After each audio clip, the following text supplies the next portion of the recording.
5 عورتوں کو نیند نہیں آتی۔ حضرت محمد صلی اللہ علیہ وآلہ وسلم نے فرمایا، ان 5 عورتوں کو رات کو نیند نہیں آتی۔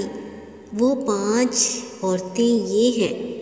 بسم اللہ الرحمن الرحیم۔ معزز سامعین، ویڈیو دیکھنے سے پہلے آپ سے گزارش ہے کہ میرے چینل کو لازمی سبسکرائب کر دیں۔ جزاک اللہ خیر۔ کیا آپ کو بھی رات کو سوتے وقت اکثر کروٹیں بدلنا پڑتی ہیں؟ آپ کو نیند نہیں آتی؟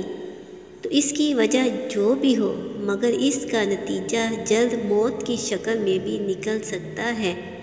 برطانیہ میں ہونے والی ایک تحقیق کے مطابق ایک یونیورسٹی میں تحقیق کی گئی اور کہ جن لوگوں کو رات کو نیند نہیں آتی یا آدھی رات کو جاگ جاتے ہیں، ان میں جلد موت کا خطرہ بہت زیادہ ہو جاتا ہے۔ اس تحقیق میں 5 لاکھ درمیانی عمر کے افراد شامل تھے اور دریافت کیا گیا کہ نیند کے مسائل سے 2-4 افراد، بالخصوص ذیابیطس کے مریضوں میں اس کے نتیجے میں کسی بھی وجہ سے موت کا خطرہ 87% تک بڑھ جاتا ہے۔ محققین کہتے ہیں کہ ہمیں پہلے ہی اس بات کا پتہ تھا کہ نیند کی کمی اور خراب صحت کے درمیان مضبوط تعلق موجود ہے، مگر نئے نتائج چونکا دینے والے ہیں۔ انہوں نے کہا کہ ڈاکٹروں کی نیند کے مسائل کو بہت سنجیدہ لینا چاہیے تاکہ ان میں خطرے کو کم کیا جا سکے۔ ان کا کہنا تھا کہ ڈائبٹیز سے ویسے ہی مختلف امراض سے موت کا خطرہ 67% تک بڑھ جاتا ہے، مگر ایسے مریضوں کو بے خوابی یا نیند کے دیگر مسائل کا بھی سامنا کرنا پڑتا ہے۔ ان کے مسائل کی وجہ سے ان میں موت کا خطرہ بھی بڑھ جاتا ہے۔ اسے 2000 سال قبل کیلیفورنیا کی ایک یونیورسٹی میں بھی تحقیق کر کے بتایا گیا کہ محض ایک رات کو کم سونا بھی ذہنی بے چینی، خوف یا اعصابی خلل کا خطرہ 30% تک بڑھ جاتا ہے۔ محققین کا کہنا ہے کہ ہم نے گہری نیند کا ایک نیا فائدہ دریافت کیا ہے جو رات بھر میں دماغی کنیکشن دوبارہ منظم کر کے ذہنی تشویش اور بے چینی کو کم کرتا ہے۔ نیند کی کمی سے ذہن بوجھل ہوتا ہے اور مختلف مسائل کا شکار ہو جاتا ہے، جبکہ زیادہ سونا حالت کو بہتر بناتا ہے۔ آج ہم انہی باتوں کے بارے میں آپ کو بتائیں گے کہ کچھ عورتیں بھی ایسی ہوتی ہیں جن کو رات کے وقت نیند نہیں آتی ہے۔ حضرت محمد صلی اللہ علیہ وآلہ وسلم نے فرمایا، 5 عورتوں کو نیند نہیں آتی۔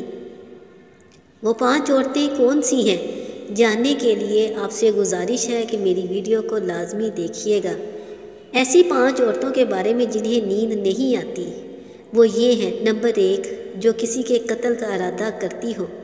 قرآن پاک میں ارشاد ہے، اور جو شخص کسی مسلمان کو جان بوجھ کر قتل کرے تو اس کی سزا جہنم ہے، جس میں وہ ہمیشہ رہے گا، اور اللہ اس پر غضب نازل کرے گا اور لعنت بھیجے گا، اور اللہ نے اس کے لیے بڑا عذاب تیار کر رکھا ہے۔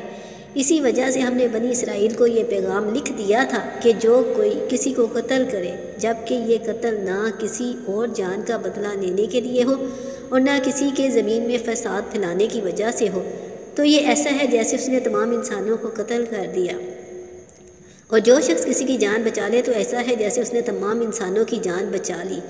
مطلب یہ کہ ایک شخص کے خلاف قتل کا یہ جرم پوری انسانیت کے خلاف جرم ہے، کیونکہ کوئی شخص قتل ناحق کا ارتکاب اسی وقت کرتا ہے جب اس کے دل سے انسان کی حرمت کا احساس مٹ جاتا ہے۔ ایسی صورت میں اگر پوری انسانیت اس کی مجرمانہ ذہنیت کی ضد میں رہے گی، نیز جب اس ذہنیت کا چلن عام ہو جائے تو تمام انسان غیر محفوظ ہو جاتے ہیں۔ لہٰذا قتل ناحق کا ارتکاب چاہے کسی کے خلاف کیا گیا ہو، وہ چاہے مرد ہو یا عورت ہو، تمام انسانوں کو یہ سمجھنا چاہیے کہ یہ جرم ہم سب کے خلاف کیا گیا ہے۔ نمبر 2، جس کے پاس مال و دولت ہو اور کسی پر بھروسہ نہ ہو۔ سامعین، اکثر عورتوں میں بخیل پن پایا جاتا ہے کہ وہ یا تو ہر کسی پر بھروسہ کر لیتی ہیں اور بے وقوف بن جاتی ہیں، لیکن جب اسے کسی پر بھروسہ کرنا پڑ بھی جائے تو وہاں پر بھی اپنی بے وقوفی دکھاتے ہوئے ناسمجھی کا مظاہرہ کر جاتی ہیں، جو اسے بہت نقصان پہنچاتا ہے۔ مرد ہو یا عورت، تاریخ کے ہر دور میں ایک سے بڑھ کر ایک دولت مند، اس زمین پر آیا ہے اور گردش ماہ و سال کے بعد مٹی کا ڈھیر بن گیا۔ اس کے باوجود حضرت انسان سمجھنے کے لیے تیار ہی نہیں۔ دولت کے انبار پانے کے بعد صرف پیغمبر اور اولیاء ہی استقامت پر کھڑے نظر آتے ہیں، ورنہ زیادہ انسانوں کا دماغ خراب ہو جاتا ہے اور انسان غرور کا شکار ہو جاتا ہے، اور پھر یہی وہ مقام ہے جہاں اس کائنات کا اکلوتا وارث خالق کائنات حرکت میں آتا ہے، اور پھر وہ دراز رسی کو کھینچ کر انسان کو نشان عبرت بنا دیتا ہے۔ اس کی سب سے عبرت انگیز مثال قارون کی ہے، جس کے خزانوں کی شہرت ضرب المثل بن چکی ہے۔ نمبر 3، وہ عورتیں جو لوگوں سے بہت چھوٹی چھوٹی جھوٹی باتیں کہتی ہوں اور لوگوں پر جھوٹے الزام لگائیں۔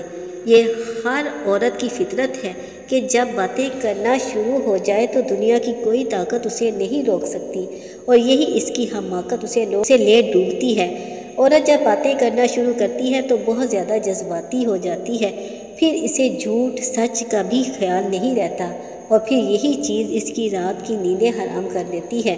حدیث شریف میں ہے کہ جھوٹے گواہ کے قدم ہٹنے بھی نہ پائیں گے کہ اللہ تعالیٰ اس کے لیے جہنم واجب کر دے گا۔ جس نے کسی مسلمان کو ذلیل کرنے کی غرض سے اس پر الزام عائد کیا تو اللہ تعالیٰ جہنم کے پل صراط پر اسے روک لے گا، یہاں تک کہ اپنے کہنے کے مطابق وہ عذاب پالے گا۔ جو کسی مسلمان پر ایسی چیز کا الزام لگائے جس کے بارے میں وہ خود بھی نہ جانتا ہو تو اللہ تعالیٰ اسے جہنمیوں کے خون اور پیپ جمع ہونے کے مقام میں اس وقت تک رکھے گا جب تک کہ وہ الزام کے مطابق عذاب نہ کر لے۔ نمبر 4، وہ عورت جس کی ذمہ داری زیادہ ہو لیکن اس کے پاس دینے کے لیے کچھ بھی نہ ہو۔ کائنات کی تلخ ترین اور شفاف حقیقت بھوک ہے۔ بھوک بڑی بدذات ہے۔ انسان، چرند، پرند، ہر ذی روح مخلوق اپنی بھوک کے سامنے بے بس ہو جاتے ہیں۔ یہی وجہ ہے کہ موجودہ حالات کے پیش نظر غربا اور بے سہارا لوگوں کے سامنے بھوک ایک بڑا مسئلہ بن کر کھڑی ہو جاتی ہے۔ بحیثیت مسلمان ہمارے اوپر یہ فرض ہے کہ ہم اپنے ارد گرد رہنے والے غربا اور مساکین کی مدد کریں، جو اللہ تعالیٰ کے ہاں سب سے زیادہ پسندیدہ عمل ہے۔ ایک حدیث میں آپ صلی اللہ علیہ وآلہ وسلم نے فرمایا، افضل عمل ہے کہ تم اپنے مومن بھائی کو خوشی پہنچاؤ یا اس کا قرض ادا کرو، اسے کھانا کھلاؤ۔ صاحب استطاعت پر واجب ہے کہ وہ مستحقین کی مقدور بھر مدد کریں۔ نمبر 5، وہ عورتیں جو کسی کے عشق میں مبتلا ہوں اور جدائی سے ڈرتی ہوں۔ کسی اپنے کی جدائی کبھی بھی آسان نہیں ہوتی۔ اس جدائی کا احساس آپ کی دنیا کو برباد کر دیتا ہے اور ڈپریشن کو جگاتا ہے۔